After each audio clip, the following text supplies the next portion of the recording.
Before we get started, I'm excited to share that our June newsletter is now available. Not only does it contain our new book reading list for the first part of 2025, but it also has an expert article on how to participate in and moderate panels. You can find our newsletter on LinkedIn or at fastersmarter.io under resources.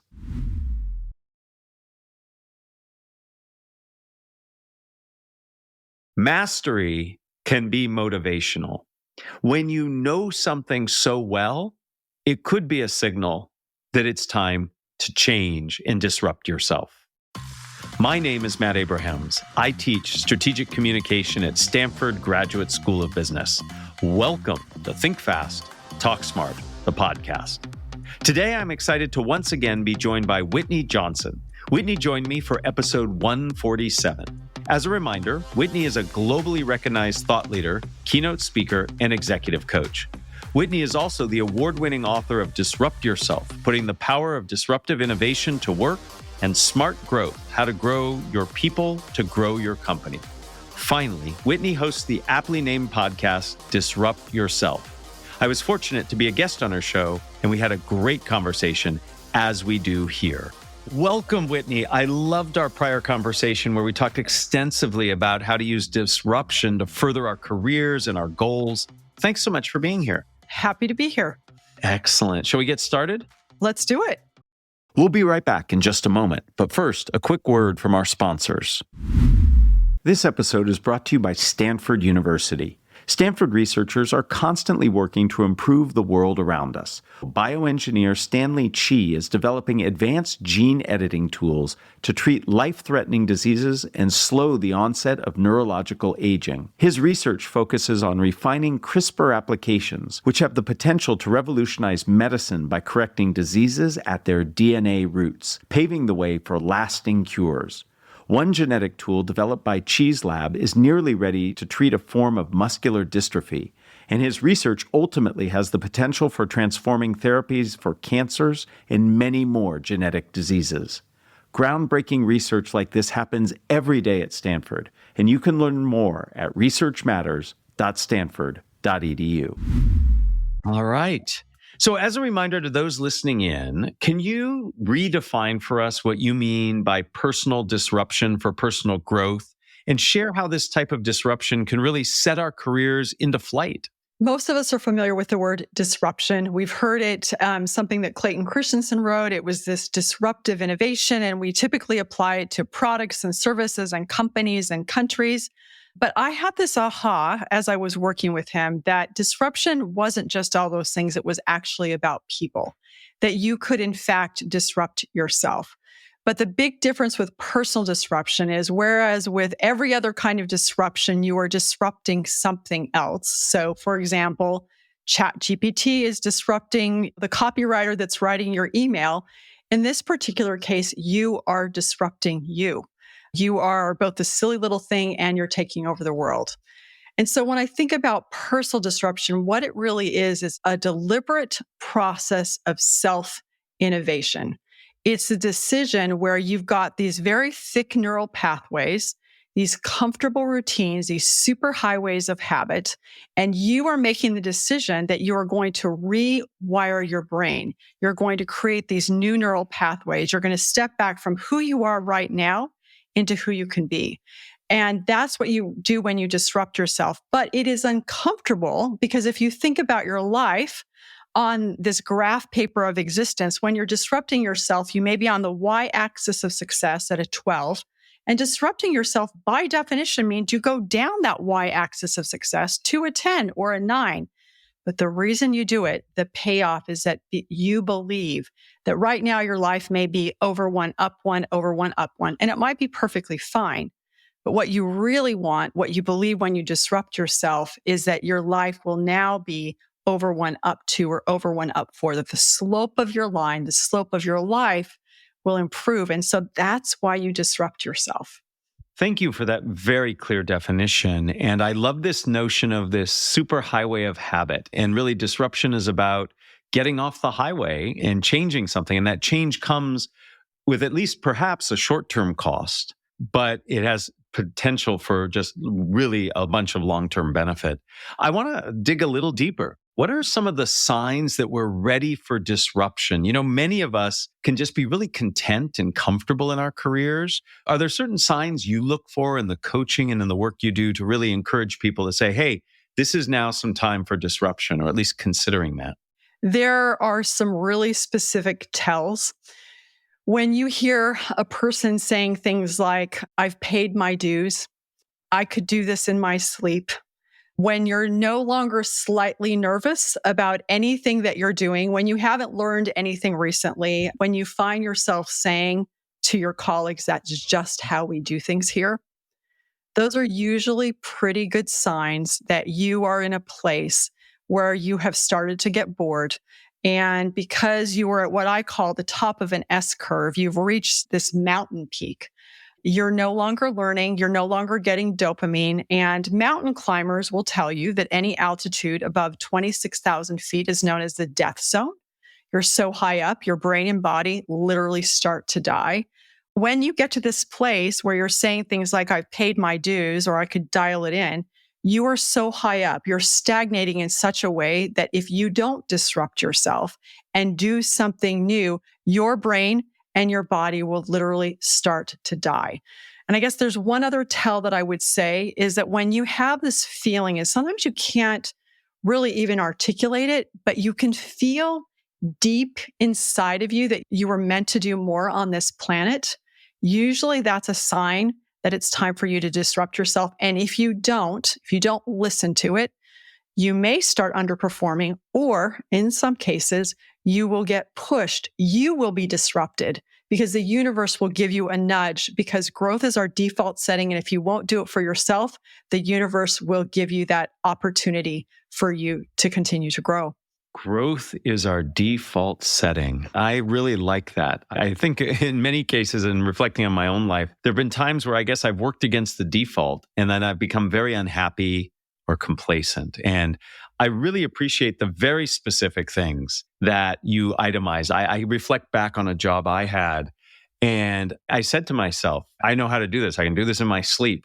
And within 2 months, I was looking for new work. I'd love for you, one, to briefly summarize the S curve, because I know that's really important for the work you do. And then second, disrupting ourselves can be uncomfortable by definition, right? We're moving out of our comfort zone. So if you have some advice and guidance on how to feel comfortable with the uncomfortable. I had the privilege of working with Clayton Christensen and investing for several years. And so I applied this idea of disruption to individuals, but we also, in our investing, we're using the S curve. And that was popularized 60 years by Everett Rogers. And he used it to understand how do groups change over time. But I've noticed a trend in myself. I like to apply management theories to individuals. And that's what happened with the S curve. And so very simply, what it does is it allows you to understand what growth looks like and what it feels like. And there are three major parts. There's the launch point of the S curve. And this is the place where your brain is running a predictive model of what is it going to take for me to get to the top of that curve. Most of your predictions are inaccurate. And so dopamine, the chemical messenger of delight, it actually drops. So the experience that you can have when you do something new is you can feel excited, but also terrified and frustrated and discouraged and impatient, to the point that you may find yourself saying, this was a bad idea. I shouldn't have done this. I shouldn't have tried. No, that's not necessarily the case. What's probably the case is that you're doing something new and you're uncomfortable and your brain is really struggling. And in fact, the situation is normal. So that's the launch point of the curve, the dopamine dropping. But then you put in the effort, you tip into the sweet spot, and you go into that steep part of the curve. And this is where you have these emotional upside surprises. Your dopamine starts to spike. It's hard, but not too hard. It's easy, but not too easy. You feel exhilarated and you feel like you're exactly where you're supposed to be. This is not the time when people look for new jobs because everything is working. But then there's mastery. And that's what we've been talking about. You get to the top of the curve. You're at the top of the mountain. You really like to be master of all that you survey. And yet there's something built into your psyche that says, I like being here, but if I stay here, I'll stop growing. So it's a place of mastery in the sense that you've done what you came to do. So now you've got a little bit of dopamine, but not a lot, but you're bored. So at the launch point, growth feels slow, but it's fast. In the sweet spot, growth is fast and it feels fast. And in mastery, growth is in fact slow. And by understanding all of that, it helps you navigate the process of growth. So to your question that you started to ask of, well, how do I do this? How do I disrupt myself?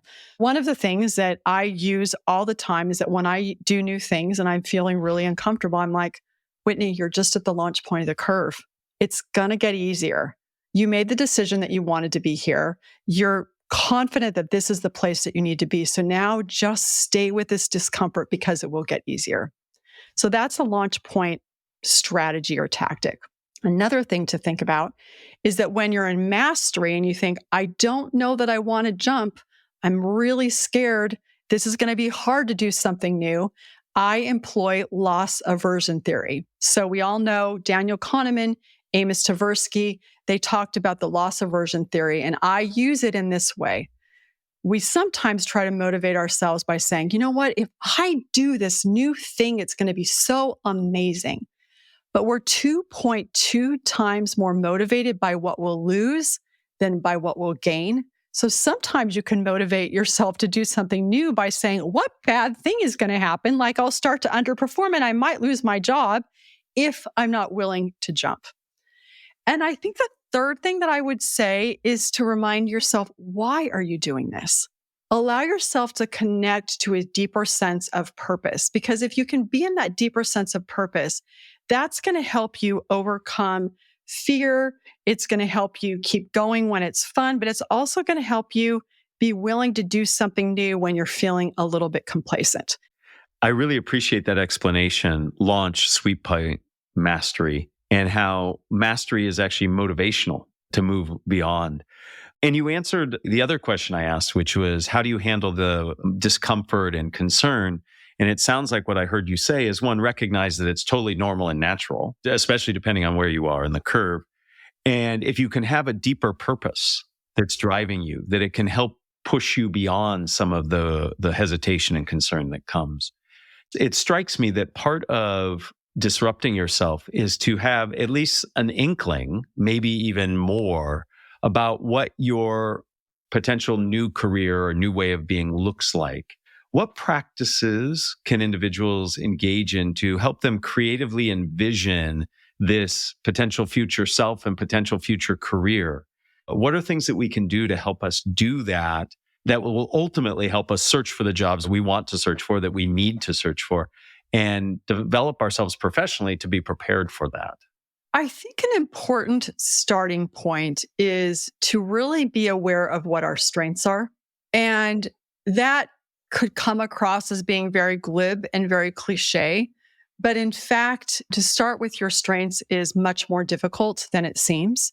There are a number of reasons for this. Number one is that because our strengths are something that we do so well and so reflexively and so naturally, we're oftentimes not aware of what our strengths actually are.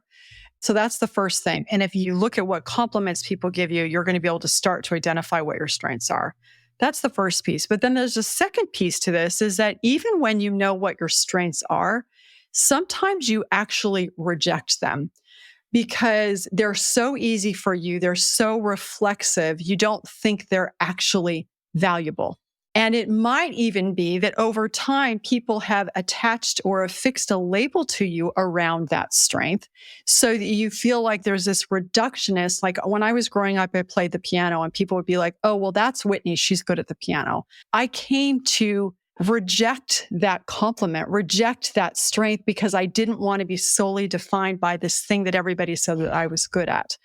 And yet, by rejecting that or any other strength that we have, then we're not doing something that is a natural gift that we have. And only, I believe, can we make an idiosyncratic contribution in the world if, number one, we know what our strengths are, number two, we value our strengths, and number three, we own those strengths. And so I think I would really encourage people to start there as they're trying to figure out what they might want to do. Now, beyond that, I'll give you two other thoughts. I think it's very interesting, and you may have seen the work of Tara Swart. She talks about action boards, not vision boards, but action boards, and pulling up photos, pictures, images of things that might be interesting to you professionally. And the reason that's so important is that oftentimes when we think about things that we might do, our conscious mind immediately says, oh, I couldn't do that. Oh, I couldn't do that. And if we start to have those images or those visions, it bypasses our conscious mind and allows ourselves to just explore a little bit more about what we might do differently. So those are the two thoughts that I would suggest, is to look at the images that kind of draw you in, that you find yourself curious about, and then importantly, really get to the point where you identify, you value, you own your strengths, because that's going to be a place where you're going to be able to do really great work. That's, I think, really good advice. Really understanding what it is you want in a visceral sense, what it looks like, can be very motivating and can help you focus. And then really understanding your strengths and honoring those strengths and respecting those strengths instead of rejecting them. And with that in mind, once you have some of that information, then I think you can start doing exploration, have some informational interviews, check out tools like LinkedIn and look at people's career paths who have similar interests.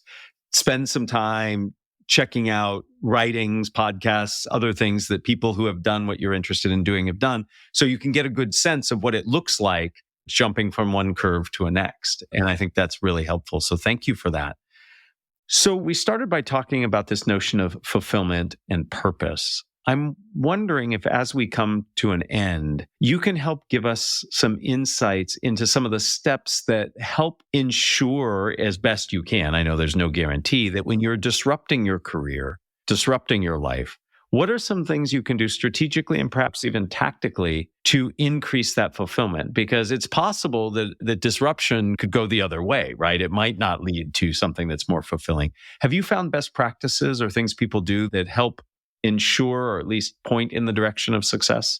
I think there are two aspects to this. So first of all, I think you point yourself in the directions of success when you're simply willing to experiment. And going back to that statement earlier of growth is our default setting, we're wired to grow. So you're pointing yourself in that direction simply by experimenting. I do think that there are two things that I think about, but then I'll go to, I think, what's actually where your question is, to ask yourself, do I think that this thing is achievable? And not do I believe I can do it, but do I believe that I can get to the point where I believe that I can do it, which I think is important. So there's a little bit of that leap of faith that you're going to take in order to do it. I think there's also a question that you can ask yourself is this familiar yet novel? So there's enough familiarities. There's some research that's done around, you want 85 to 90% familiar and then 10 to 15% novel. So that's going to create these parameters where it's going to feel doable and probably aligned with something that makes sense for you. But I think that the biggest piece is to ask yourself, does this align with my values? And sometimes it's going to align with your current set of values, but sometimes disrupting yourself is about you've made the decision that you want to change your value system. And so will doing that align with the values of who I want to be, who I aspire to be? And what does that need to look like in order for that to be possible? And then the thing that I'm just thinking as we're talking about this is to recognize that this is very much an iterative process. This is discovery driven. I talked earlier about this idea of building those new neural pathways. When you're doing something new, it is not a superhighway of habit. You have basically put yourself into a jungle and you're creating a cow path with a machete. And that's going to be hard work and it's going to be uncomfortable and you're not going to know what you're doing. And so allow yourself, as you're trying to find your purpose and figure out if this is the right direction for you, is to give yourself some grace. And the last thing I would say is there are going to be people in your life who love you and care about you. And they're going to be able to say to you, that makes sense for you to do. I know it's hard right now, but keep going. That support can be so important in all of this. It really resonated with me when you talked about the success and feeling fulfilled in our careers, in our life. The way we judge that might change because the value system that we have as we move through that disruption towards whatever that change in career will change as well. And we had Dory Clark, who I know you're familiar with, and she echoes what you talked about, this being a time of discovery. She talks about it in terms of hypotheses, and discovery, hypotheses, experimentation are all really talking about the same thing. This is a time of flux, but it's flux with a foundation of purpose and direction. We'll be right back to continue our conversation. Thanks for supporting the partners who help us share smart communication with the world. Here's a quick message. Each week on Risky Business, Nate Silver and Maria Konnikova think about the odds, incentives, and outcomes shaping our democracy. The duo are journalists who moonlight as poker players, and they use that framework to understand the risk our politicians and cultural leaders take every day. From high-stakes policies to life-altering tech advancements, Risky Business is about understanding how decisions are made, who's making moves, and why. New episodes every week, wherever you get your podcasts. So, Whitney, before we end, I'd like to ask you 2 questions about careers. Are you up for that? I am, absolutely. All right. Question number 1. What is the best career advice you ever received and why? As I think about this question, it's actually causing me to do a reframe. So early in my career, I had a situation where I was working on Wall Street. My boss had just gotten fired. They probably would have fired me too, but I had good performance reviews. I was pregnant, so that was a good insurance policy. And I had this experience of feeling like they shoved me into equity research, like they disrupted me into this job that I did not want. But as I think about that job, it was a time of tremendous growth, technically, from a leadership perspective, from a personal perspective, and it turned out to be a career maker. And the reason that I am drawing on this as the best career advice is that they said to me, Whitney, we think you'd be really good at this. And so I'm thinking about when people say to us, I think you'd be really good at this, and we find ourselves rejecting it, just stop and stay with it a little bit longer. Try to dispense with all the baggage that might be attached to why you can't hear it. And when someone holds up that mirror and says, I think you'd be good at this, be willing to listen and consider it deeply and thoughtfully. I've had a similar experience where somebody said, I think you'll be good at this, and I resisted it. It turned out that they were absolutely right, and it fundamentally changed my career trajectory as a result of that. Thank you for sharing that. Final question. What is one thing you wish you would have done differently in the way you've managed your career? I wish that I would have, at a much, much younger age, seen that discomfort is not a bug, but a feature. I wish I could have understood that, so that when I'm in this place of being really uncomfortable and awkward and not knowing what I'm doing, to recognize that this is simply a signal of encouragement that I'm in a place where I'm about to grow. The discomfort is actually a signal, and it's a signal that good things are ahead. Whitney, good things are behind us based on this interview, and I know they're ahead of us as you and I continue to collaborate, but as everybody listening in can benefit from what you said. This idea of disruption and looking for that change, how mastery can be motivational, and the things we can do to handle the discomfort and the ambiguity that come with it. So useful and so helpful, and a true pleasure to revisit this conversation with you and to learn from you. Thank you so much. Likewise. Thank you, Matt. Thank you for joining us for this episode of Think Fast, Talk Smart. This episode was produced by Ryan Campos, H. Ash, and me, Matt Abrahams. Our music is from Floyd Wonder, with special thanks to Podium Podcast Company. Please find us on YouTube and wherever you get your podcasts. Be sure to subscribe and rate us. Also, follow us on LinkedIn and check out fastersmarter.io for deep dive videos, English language learning content, and our newsletter. Please consider our premium offering for extended Deep Thinks episodes, AMAs, Ask Matt Anythings, and much more at fastersmarter.io/premium. I wanted to share with you that over the past few months, I've had the amazing opportunity of talking to listeners across the globe about the impact the podcast has had on them. I love learning how people are applying the principles and concepts that we cover on the podcast and the impact that it has had on their lives. It is truly inspiring. Speaking on behalf of all of us that bring you the show, we thank you for your support. We look forward to bringing you new episodes, new techniques, and deeper knowledge. And we ask for your support. It takes time and effort to put this show on the air. Please keep your ideas coming. And if you can, we'd love for you to join our premium. Thank you. And here's to another 200 episodes.